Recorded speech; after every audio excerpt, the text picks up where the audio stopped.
My connection to the ocean started at 4. When I started surfing, I just loved it. Every day I wanted to be out there, and all I thought about was surfing.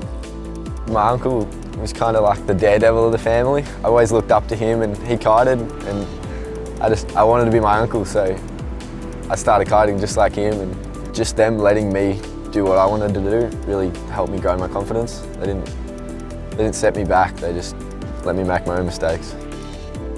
When I was probably 14, 13, I popped my hip out doing crazy kite loops at Brighton on a gusty day and hit the water and just exploded my hip, and then went to hospital. And then the nurse comes back, they said I was diagnosed with fibrosis dysplasia in both femurs. So essentially they said to me I'd have to stop all contact, no running, can't play footy, can't surf, can't do anything. So I remember crying in that hospital bed as soon as I heard it. Surfing was pretty much my life, and I had no idea what I was going to do without it. Always being on the water and then all of a sudden having it taken away from me, I built a relationship with the sport. And then I said to myself, I don't want to stop. This is what I love, this is what I'm going to do. I saw in my mind the person I wanted to be. I saw the constraints I had, so it made me driven to be in the water again, to kite, to surf, to do what I loved. I started doing runs, just kind of endurance stuff so that, you know, if something did happen to my leg, there was muscle around it to protect it. The training's not easy, it's intense.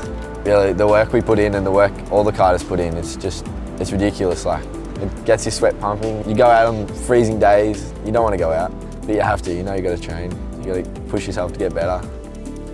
I think Melbourne's good as a training ground because we get everything. We get warm summery days with northerlies and we get freezing cold days with southerlies. Big westerly storms with 30, 40 knots. It's like nothing else. You go out in that condition and you're scared, you're nervous on the inside, you don't know what's going to happen.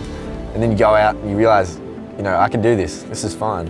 It makes you feel like when you go out, when it's perfect, you'll perform that much better. Going around Australia, all the events, Dad really pushed me and I loved it because all I wanted to do was compete. I started getting some good results, I started winning, placing high in the comps, and then the tours started up, the GKA. I saw it and I was like, I think it's my time, I think I should go overseas, I should really do it. And then my first event, I got a 5th place, which was, I didn't even think I was going to make it through the trials. And then to win my next 2 heats, I was just the happiest man on the beach. I love big waves, it's what I live for. When I see that storm pop up, I go all warm inside, I get ready for it, I get amped. Films you see now of kiters with bikini chicks on the beach in the sun, that's like 2 days a year if you're lucky. Then the rest, it's like wintry day, it's 5 degrees. You don't want to go in the water, but you know you have to, you got to train.